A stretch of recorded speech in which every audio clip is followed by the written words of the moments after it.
Waiter.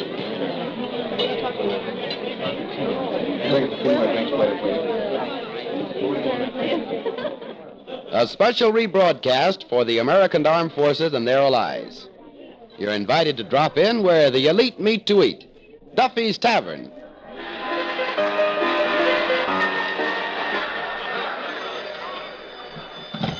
Hello, Duffy's, where the elite meet to eat. Archie the manager speaking. Duffy ain't here. Hello, Duffy. Tonight, Ida Lupino. Huh? Oh, yeah, gorgeous. She's got him where she needs him. Yeah, what the English would refer to as a ripping tomato. Yeah, and she's got histrionic talent, too. Huh? Histrionic talent. Duffy, remember how Gypsy Rose Lee used to pack 'em in at the 14th Street Burlesque? Well, histrionic talent is when a dame can do that with her clothes on.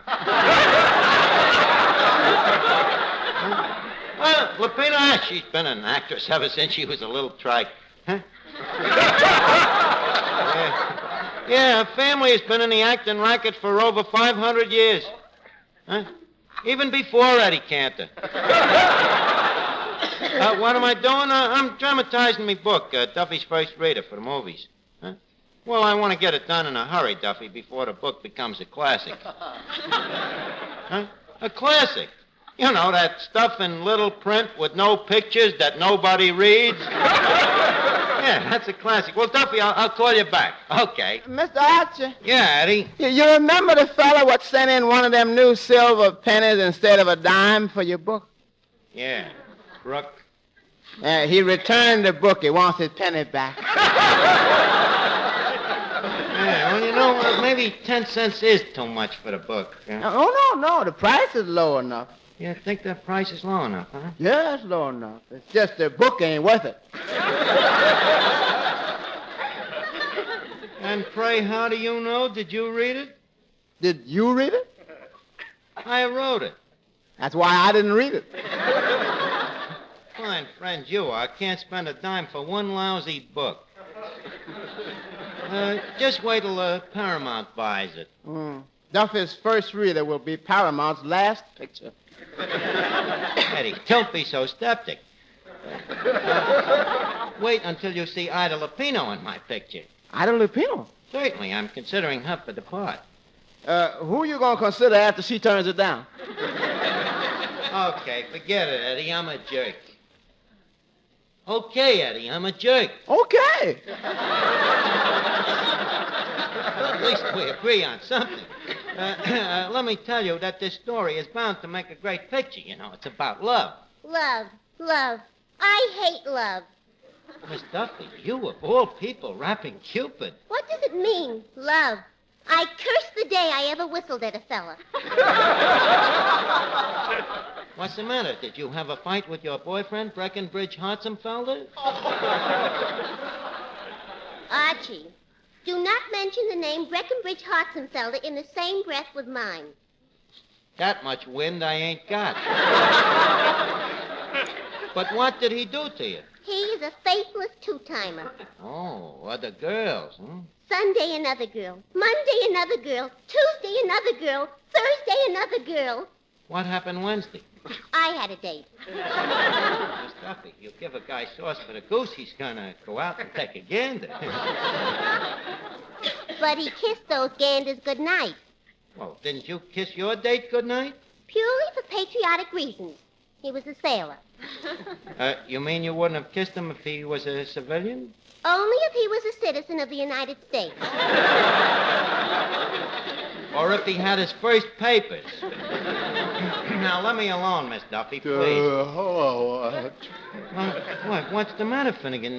You look bloated. I'm full of soup. I've been eating soup all day.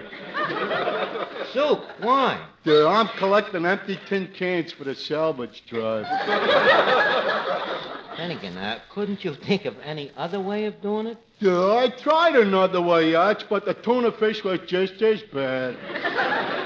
Finnegan, how much of the stuff did you eat? Only my quota, 30 change. Well, that's very patriotic, Finnegan, but you know what?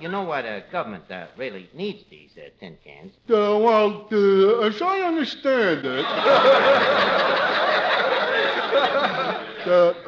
they are endeavoring to obtain the labels to relieve the paper shortage. No, Finnegan. They want the tin to make into the steel. And you know what steel becomes after it is molten. Tuna fish. Look, Finnegan, the thing to do is to take the tins, clean them, flatten them out, then the government takes them and they melt them, they smelt them, and then they turn them into munitions. They should have smelt them after the tuna fish was in it. All right, Finnegan, I'll try to save all our tin cans for you then. Oh, thanks very much, Jack. Hey, by the way, I hear you wrote a book. Yes, I did. That seems kind of silly. Ain't it cheaper to buy one? Miss Duffy, will you stop worrying about Breckenbridge? How come you never made a pass at our crooner, Johnny Johnson, by the way? And what is there about him to interest me? Well, he's wearing your favorite costume, pants.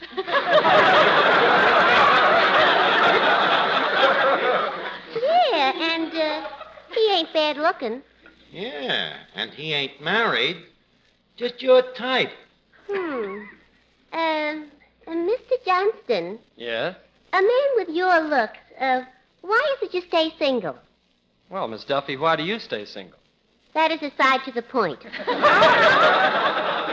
I should think you could find, say, some nice girl, say, a nice, really pretty girl, say, one whose father owns this place. Miss Duffy, your father owns this place. Johnny, is this a proposal? No. Well, you'll have to give me time to think it over. Go ahead and sing.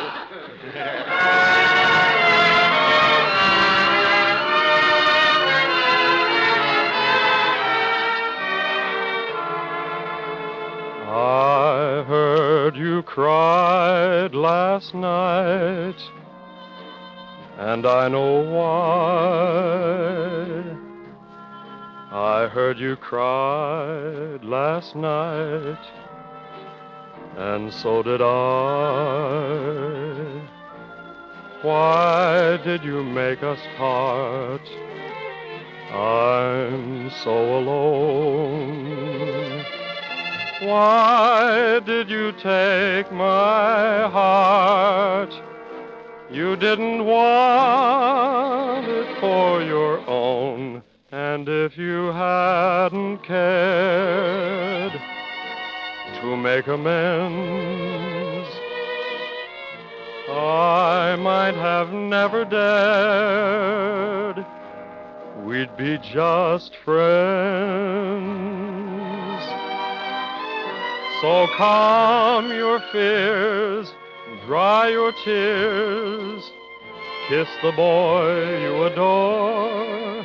Now you can smile tonight and cry no more. And if you hadn't cared to make amends, I might have never dared. We'd be just friends. So calm your fears and dry your tears. Come kiss the boy you adore. Now you can smile tonight and cry no more.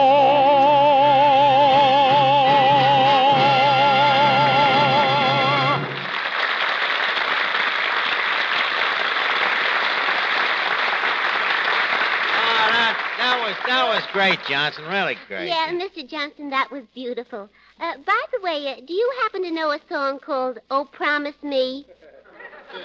Pay no attention to her, Johnny. She's a little Cupid stupid.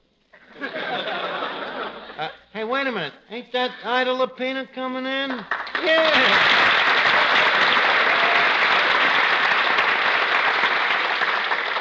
Well, Miss Lupino, we bid you bon voyage to Duffy. Thank you, Duffy. Duffy? Well, aren't you Duffy? Perish forbid. My name is Archie. I'm the manager here. How do you like the place? Very interesting. Who desecrated it? We desecrated it ourselves. Part of it in honor of you, by the way. Observed a little English flag stuck in every dill pickle. Well, I'm glad to see that the Union Jack still rules the briny. Yeah, I agree with you. You see, we tried to make the place look like a ye olde. A what? You know, a ye olde. Ye old inn, ye old coffee house. You ought to get rid of some of this ye old air. Miss Lupino, this air is air conditioned. Yes, but I've never seen air in quite this condition. Well, the furnace has to be raked. You know, as you English would say, there is not enough smoke going up the chutney.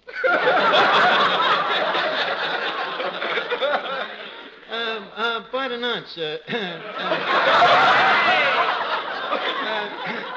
sit ye doon, lass.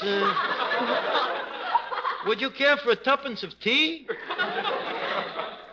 We generally say spot of tea. Spotted, huh? Well, if you want to be sloppy about it. Tell me, would you like your tea with or without tiffins? Oh, always with tiffins. Okay, Eddie, 2 tiffins. And slice them. And while we're waiting for the tiffins, may I have a cup of tea? Well, of course. Pray allow me to dip the bag. Would you care for some cream? Yes, please. Well, we ain't got none. You'll have to take Hajimized milk. Well, that's better than pasturated. Pasturated. What them English do to their own language? In the meantime, would you care for a little smack? Well, don't you think we ought to eat first? Okay. Eddie, the fillet of flounder, please. Fillet of flounder coming up. Well, that sounds appetizing.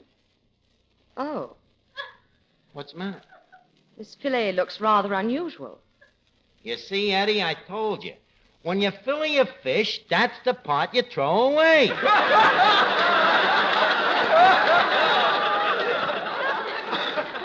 You can believe me, of that fish, you still got the best part. Oh, quiet, Eddie. Now, Ida, about my book, Duffy's First Reader, you know. Oh, yes, your book. What's it about? Well, it's a story of my life, my biology. You mean your autobiology? Autobiology is what you write after you are dead. Well, I was a little ahead of you. Yeah. Well, here. Take a look at the book. Read some of the funny stuff, the cracks. In marriage, you start off with an armful and wind up with a roomful. Yes, sir. Clever stuff, huh? No old coward will kill himself. Well, who cares? The writing field is too crowded already. Besides, my stuff has sort of a cowardly touch. Now, Ida, what I'd like you to play in the screen version of this book. Oh, dear. I know I'm going to wake up in a minute and this will all be over. Now, look, Ida, this is a break for you. You know, you've been making them A pictures for a long time, ain't you? Stick with me and you'll be up there making B's. Well, how can I turn it down? I mean, how can I turn it down? Now, listen, you can stand a good B picture. What about billing? Billing? We'll charge everything to the studio that buys it. Archie, I mean, how will our names appear on the screen? How will the names appear? Well, I'm willing to be fair about it. We'll make it in alphabetical order. But your name begins with an A. What a coincidence. Well, shake hands with Aida Lupino. Okay. Well, now leave us run through this dramatization. Eddie, Miss Duffy, hey, Bunzel. Yes? Bunzel, I want you to be the guy who describes all the stuff that happens, you know? Oh, you mean the narrator? Will my face appear on the screen? Well, that I don't know about. You see, this picture may be in Technicolor, and with your complexion. Why, what's the matter with my complexion? Harry, green has gone to war.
Archie, Yeah, Ida.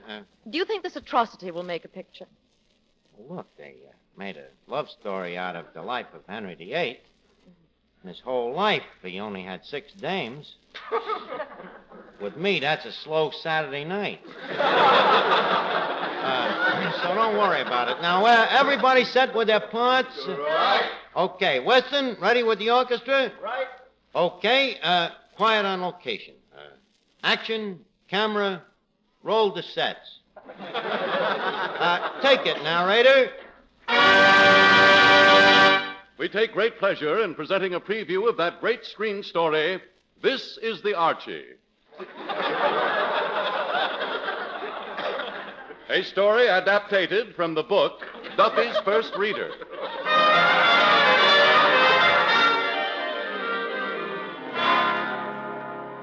The first reel of this picture is based on an incident on page 19. Quote, "The well-groomed lover is usually well-dressed." Unquote. Reel 1, a fashionable suburb in the heart of London. Good morrow, dear lady. Well, if it isn't Beau Archie, the bum Brummel. Come in. It is a lovely morning, dear lady, and I have come to take you riding on the hounds. Oh, what a beautiful riding habit you're wearing. Are those new jodhoppers? Wait! Set me back a moon and sixpence. But you know me, always piscatorially perfect. Somebody throw him a fish. Ida, stay in the script, please. Oh, Beau Archie, there's a reporter here from the Zitz Fashion Weekly who wishes to interview you.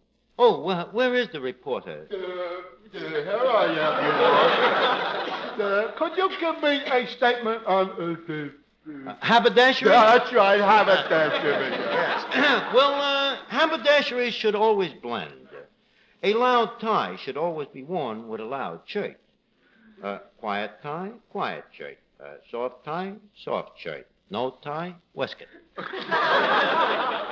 What his lordship means, sir, is that the trick is not to avoid nothing vulgar. Correct, me dear betrothed. Oh, what a lucky bride am I to have the best-dressed man in England choose my torso.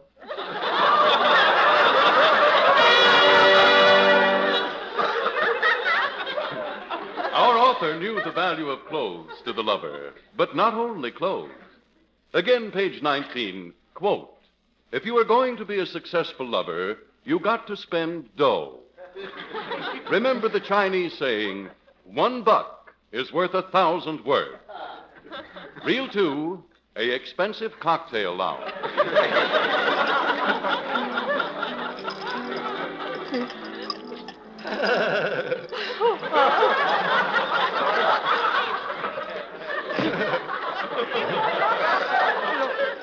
Fun, isn't it, Gwendolyn?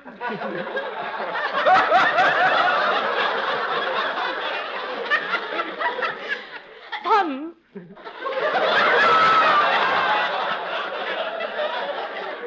Have another salty peanut.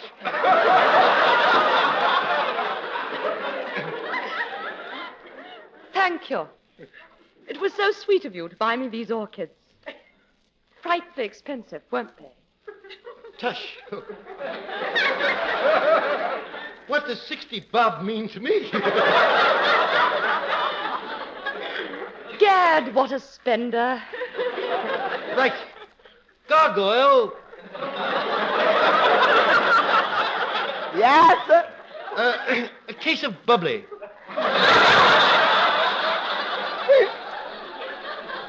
And, Gargoyle, bring me the check. Oh, please, Gwendolyn, this one is on me. You bought the last round. What is the damage, Gargoyle? 95 tuppence.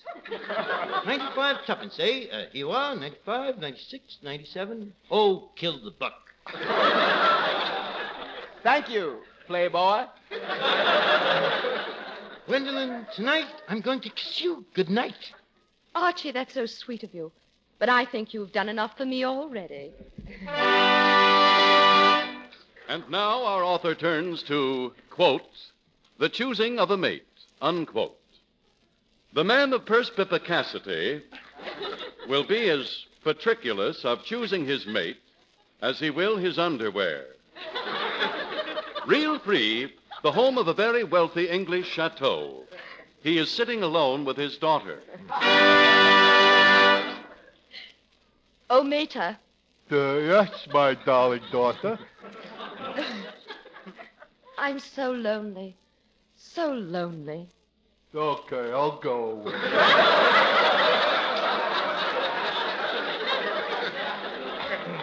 Oh, I'm so lonely. If only heaven would send me a dream man. Who are you? Heaven sent me. Heaven could have waited. Ida, no ablips, please. Good evening, lovely lady. My, you're a handsome man. You are very observant, and you too, fair lady Arbutus. Who are you, fair stranger? What is thy name of you? I am a nobody. Just call me Sir Lochinvachi. Hark! The curfew. I must hurry off. I must needs catch the 9 o'clock tram. Oh, no. No, you can't. You mustn't. I'll kill myself. What will become of me and my father's $54 billion? I'm sorry, but... How much did you say your old man had? $54 billion. There must be a later tram. So we see with what patriculosity our hero chose his mate. And now, we come... Wait a minute, Harry. Listen, Ida, where you going? Don't you like this picture? Well, Archie, I think it's a little too serious. You see, today Hollywood wants escapist pictures. Escapist pictures, huh? Well, how do we do that? Well, I'm using the fire escape. You're on your own. Good night. Wait a minute. Oh, this is horrible. Oh. And now on page 19, we will show you why our hero never lost a dame. Oh, shut up, Harry. Now, before we leave Duffy's Tavern, leave us put a couple of nickels in Duffy's jukebox. Duffy's jukebox, where the feet meet the beat. Well, the platter's spinning, the needle's in the groove, and here's the first number coming up.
This rebroadcast of Duffy's Tavern was produced in the United States of America.